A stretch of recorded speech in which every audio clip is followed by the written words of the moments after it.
நலாஸ் நாட்டு சர்க்கரை நலமுடன் வாழ நலாஸ் இந்தியாவிலேயே நாட்டு சர்க்கரைக்கு ISI முத்திரை மற்றும் அக்மார்க் அங்கீகாரம் பெற்ற ஒரே நிறுவனம். தொடர்புக்கு 9047045000.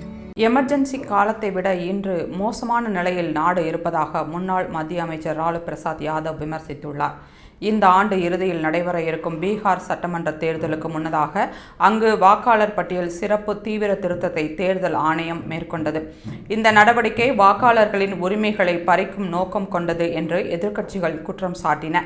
இந்நிலையில் வாக்காளர் பட்டியல் திருத்தத்திற்கு எதிர்ப்பு தெரிவித்தும் வாக்காளர் பட்டியலில் முறைகேடு நடப்பதாகவும் குற்றம் சாட்டி பீகாரில் எதிர்க்கட்சிகள் பேரணியை மேற்கொண்டன.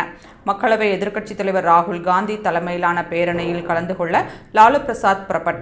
அப்போது செய்தியாளர்களிடம் பேசிய அவர், பாஜக தலைமையிலான மத்திய அரசின் கீழ் நாட்டில் நிலவும் சூழல் எமர்ஜென்சி காலத்தை விட மோசமாக இருக்கிறது. நாட்டில் நிலவும் சூழலுக்கு எதிராக ஒரு போராட்டத்தை கையில் எடுத்துள்ளோம். ராகுல் காந்தியும் எங்களுடன் இருப்பது நல்ல விஷயம் என்றார்.